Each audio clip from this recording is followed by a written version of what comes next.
Le prophète Dave et sa femme, la pasteur Madame Monica, les responsables généraux du ministère des enfants de Dieu, étaient à genoux devant un grand miroir dans leur chambre, recevant des ordres d'une fumée sombre sous forme humaine qui leur parlait avec colère à travers le miroir.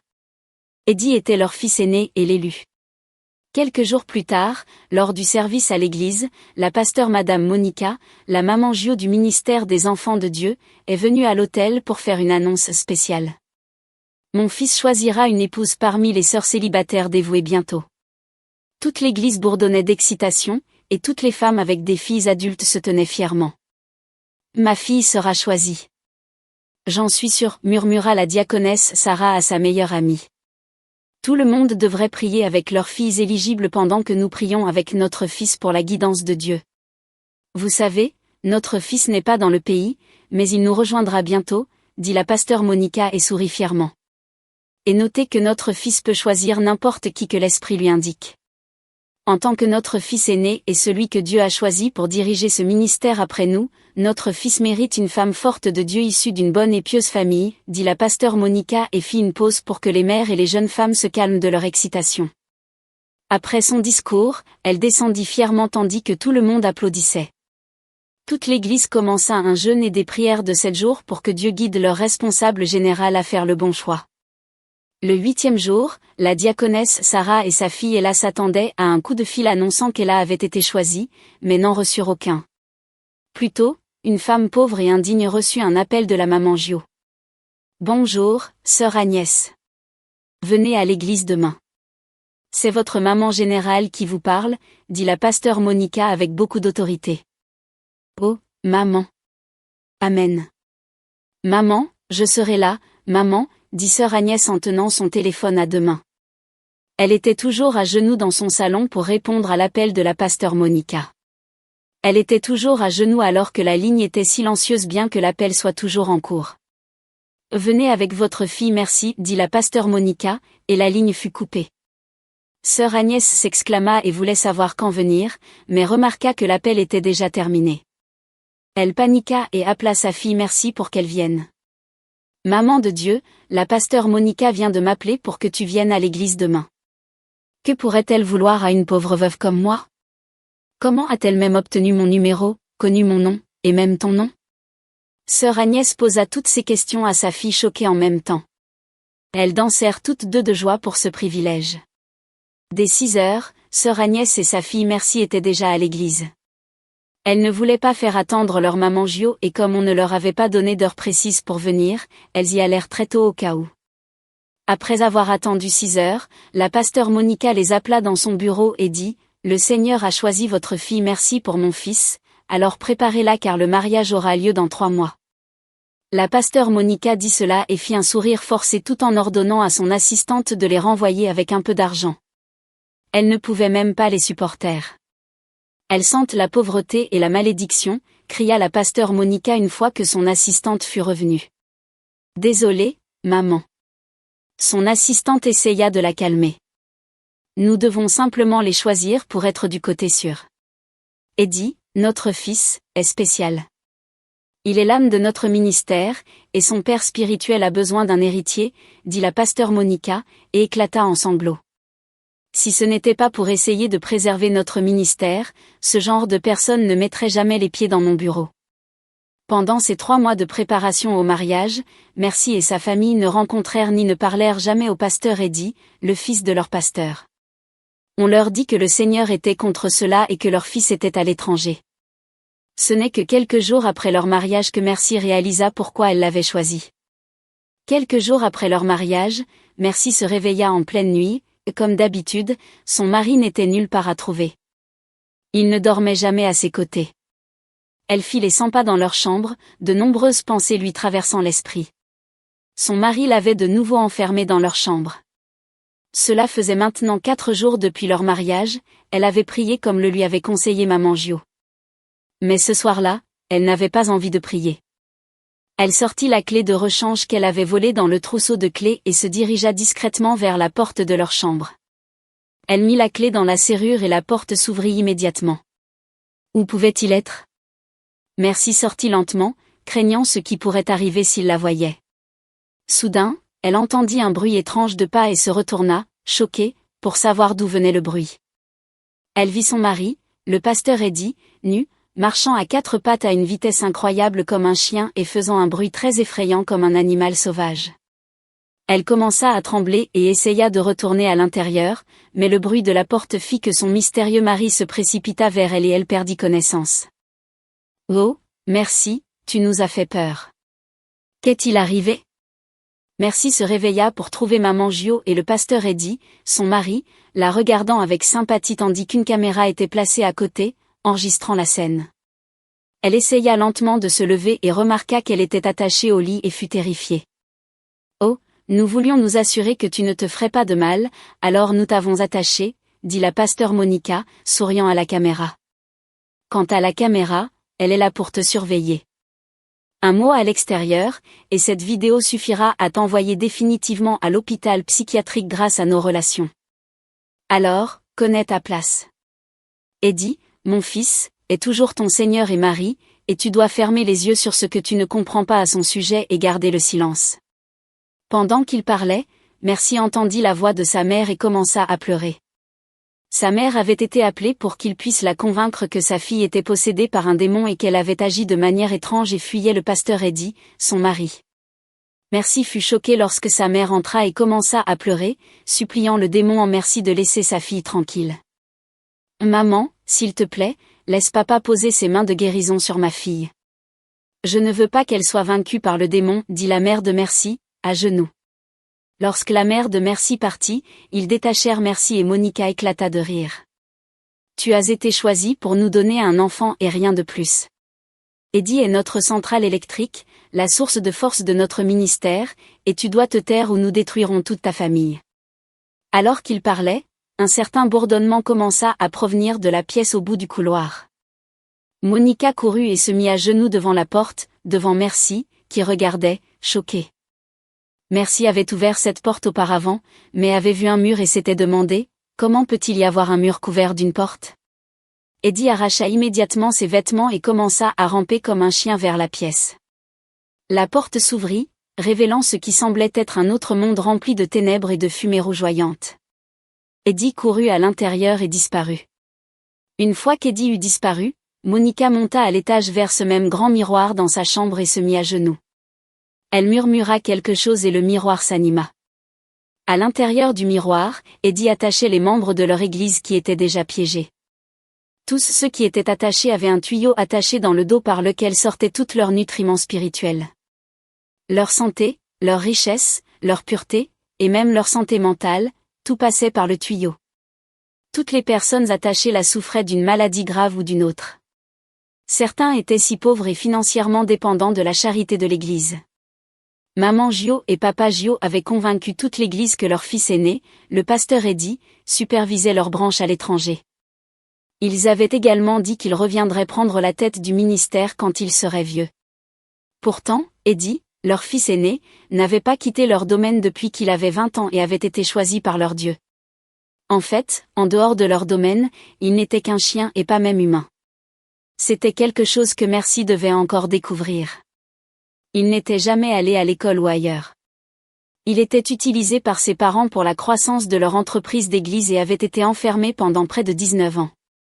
Il ne lui avait marié une femme que parce que la source de leur richesse et de leur connexion, le dieu de fumée, demandait un héritier, et il ferait n'importe quoi pour continuer à prospérer.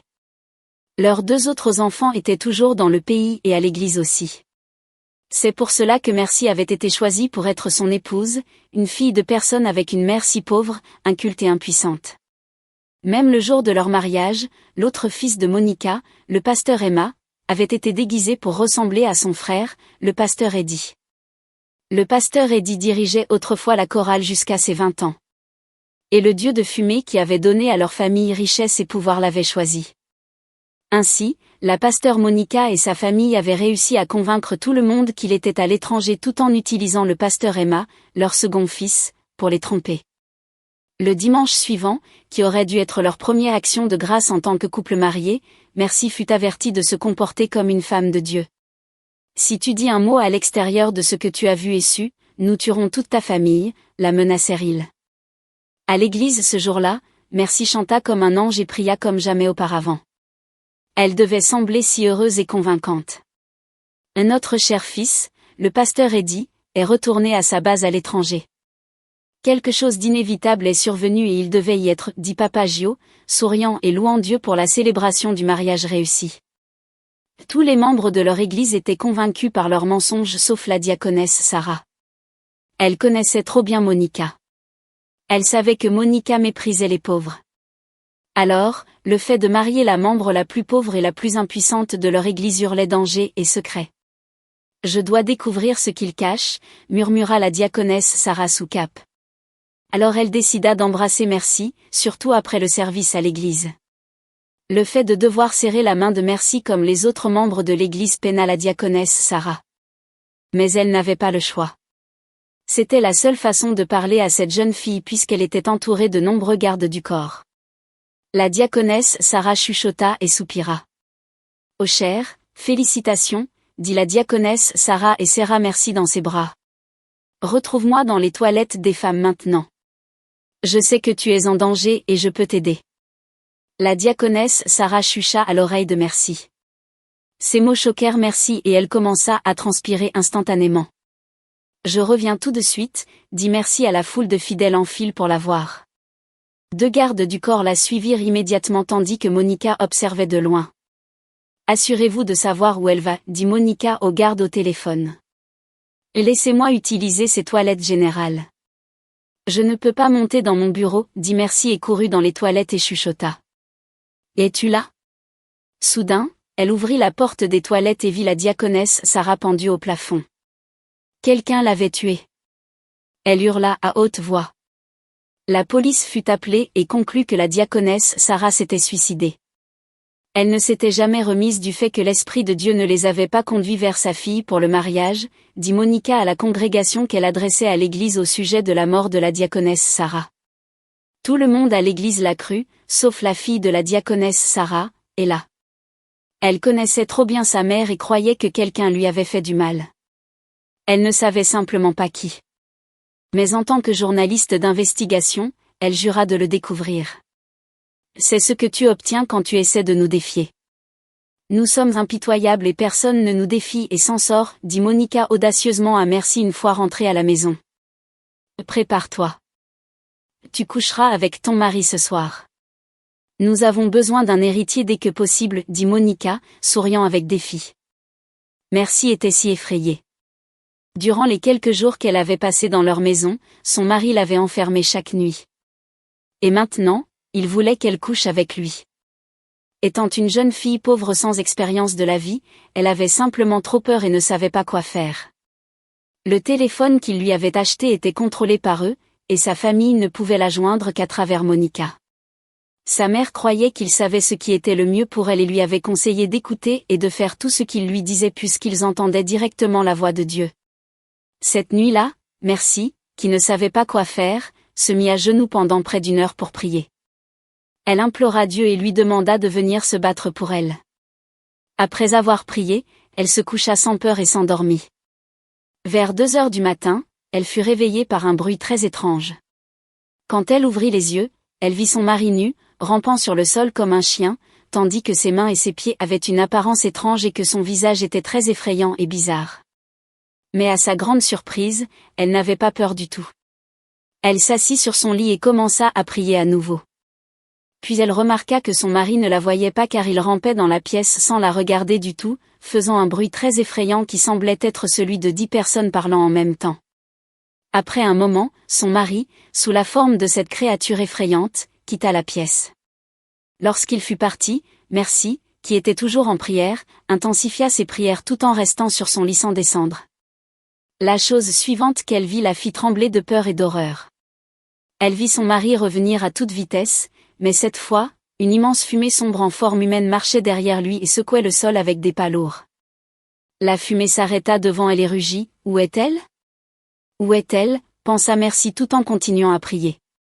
Soudain, Merci entendit des pas précipités de Monica, de Papa Gio, et de leurs 2 enfants.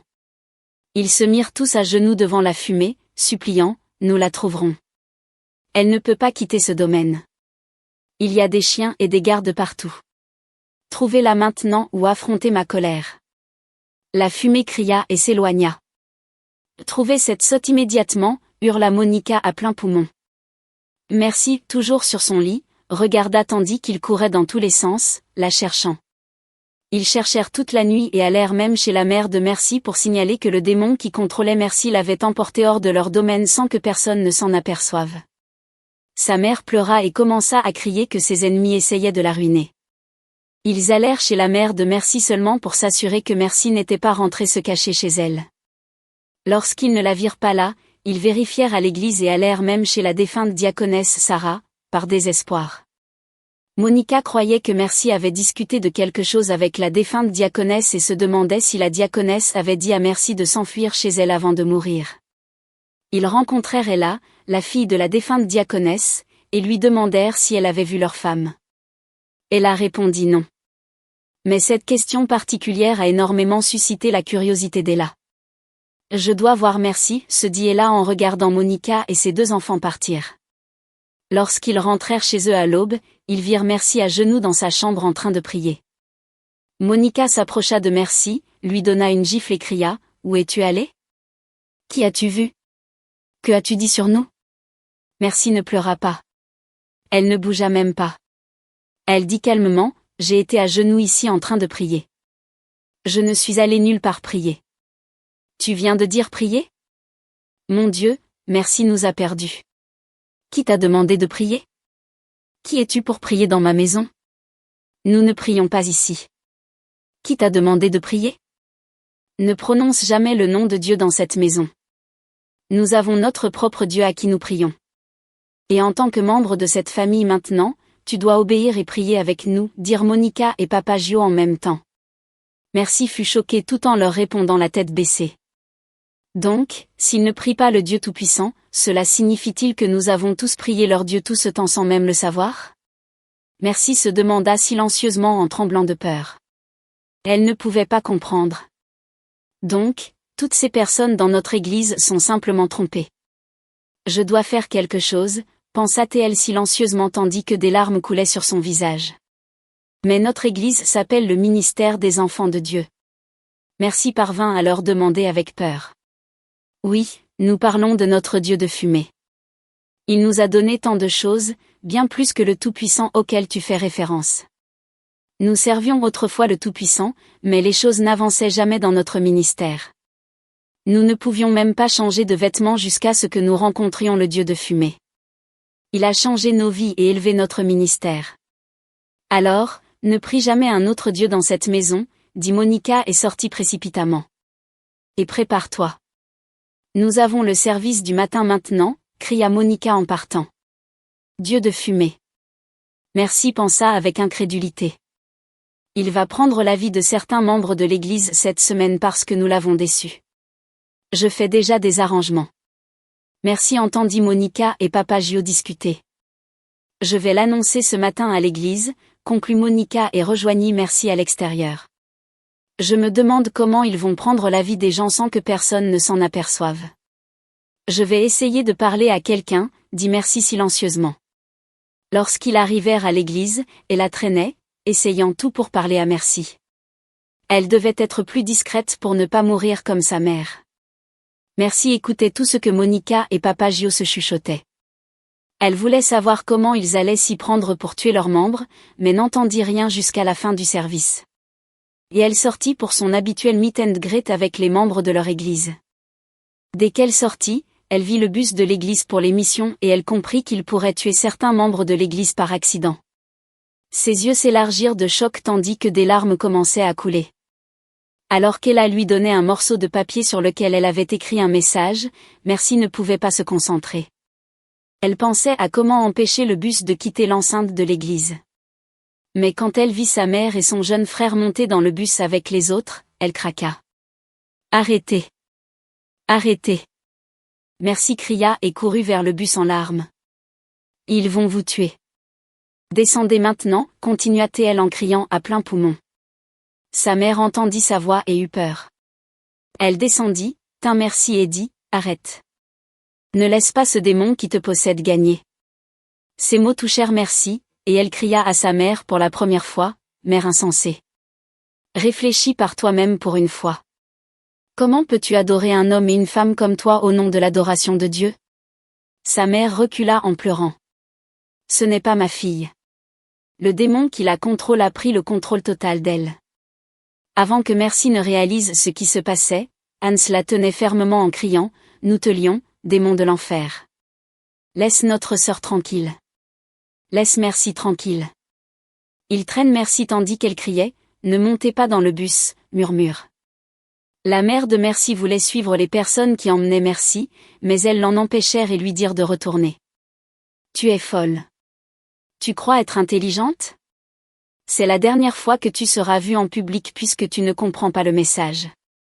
Quand le dieu de fumée mettra son héritier en toi par notre fils, tu deviendras sa propriété pour toujours, cria Monica en colère à Mercy.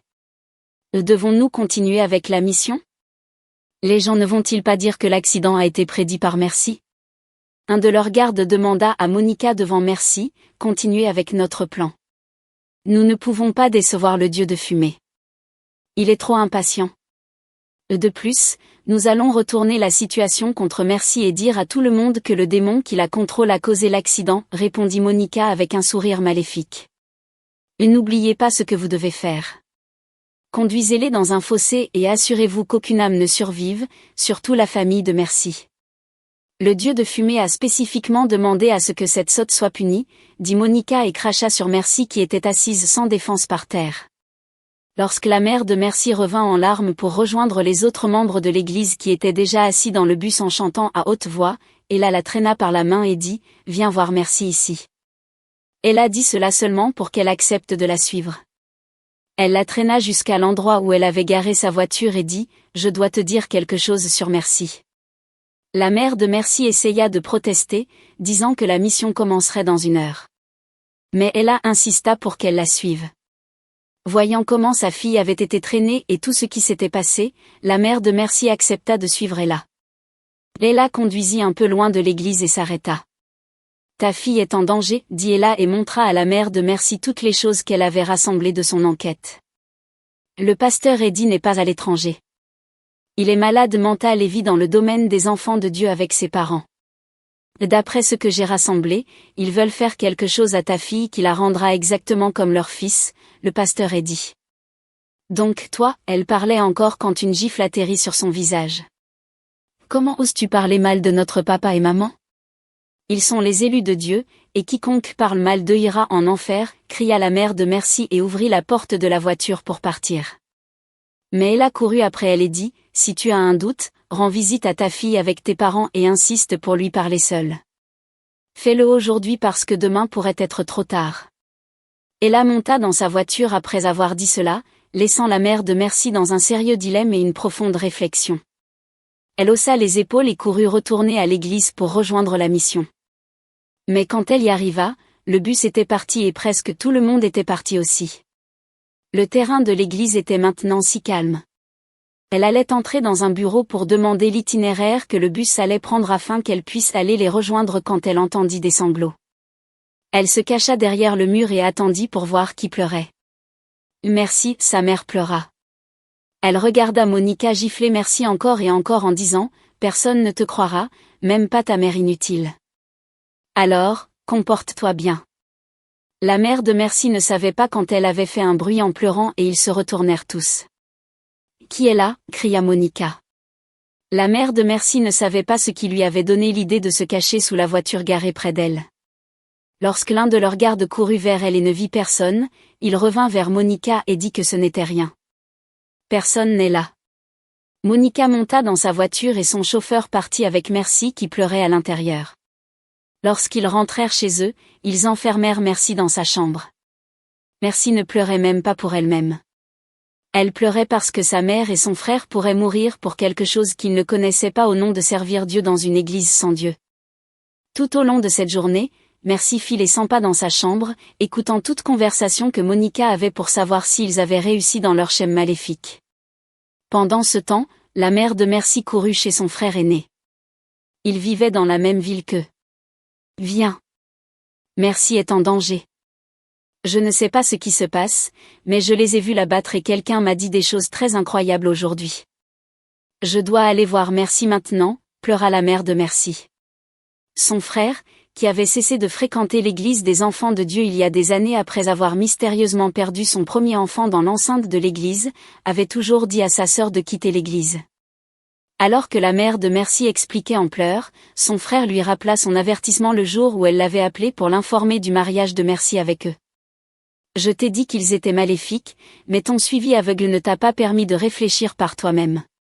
Son frère, qui était déjà homme d'affaires, avait un groupe de parents mécontents qui avaient perdu leurs enfants ou des parents mystérieusement dans l'église. Alors, ils se joignirent à lui pour rendre visite au domaine de l'église des enfants de Dieu. Je suis ici avec mes parents pour voir ma fille Merci, dit la mère de Merci à leur sécurité. La sécurité refusa de les laisser entrer et appela Monica au téléphone. Dites-leur que leur fille est partie à l'étranger. Lorsque la mère de Merci entendit cela, elle tomba par terre en pleurant. Je veux voir ma fille. Je viens de la voir. Je veux la voir. Je sais qu'elle est ici. Elle continua à crier. Lorsque Merci entendit le tumulte à l'extérieur, elle crut que le bus avait été poussé dans un fossé et commença à pleurer à haute voix. Elle pleurait et criait les noms de sa mère et de son frère. Une servante vint à la fenêtre et dit « Je sais que je vais mourir ici parce que mes parents ont déjà été tués pour me garder ici définitivement, mais tu as encore une chance. Je suis sûre qu'un plan pour tuer ta famille qui peut se battre pour toi est en cours. Mais puisque tu as encore quelqu'un qui se bat pour toi, je vais risquer ma vie et te laisser sortir. » Merci la regarda choquée et demanda « Est-ce que quelqu'un demande après moi ?»« Oui, ta mère est à la porte. » Dès que Merci entendit cela, elle commença à pleurer de joie. La servante lui ouvrit la porte et Merci courut à l'extérieur. Elle était déjà dehors quand ils s'en aperçurent. Ils coururent après elle, mais Monica leur dit de s'arrêter. « Laissez-la partir. Nous ne pouvons pas laisser cette misérable nous faire tomber. » Merci fut surprise qu'il ne court pas après elle et se demanda ce qu'il manigançait. « Où est Fanny ?» demanda Merci à propos de son frère, choqué. Sa mère la regarda et dit « Fanny est dans le bus que tu nous as dit de ne pas rejoindre. Ils nous ont tués. Me marre, ils ont pris Fanny. » Merci cria en pleurant.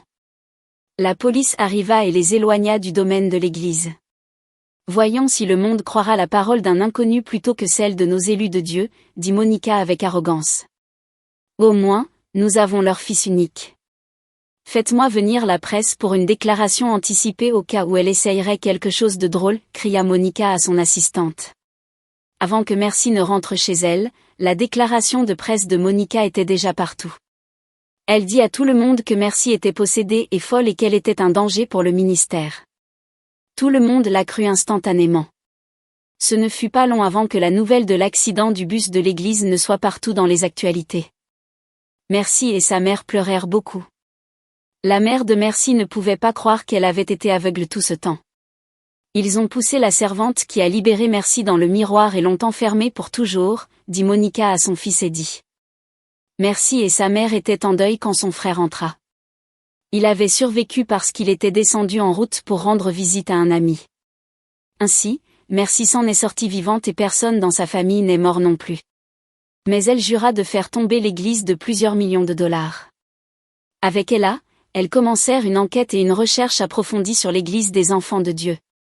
Leur but était de la faire tomber et de sauver leurs brebis. Quand on suit aveuglément, on meurt aveuglément aussi. Mettez votre foi en Dieu et évitez la fellowship de troupeaux parce que certaines personnes suivront tout ce qui est dit en chair même quand c'est évidemment. Ne manquez pas une seule seconde de nos contenus inspirants. Abonnez-vous dès maintenant pour ne rien rater de nos prochaines vidéos. Activez la cloche pour être informé en premier dès qu'une nouvelle vidéo est publiée. Votre soutien est précieux, commentez et partagez pour nous aider à toucher encore plus de cœurs et d'esprits. Ensemble, faisons la différence.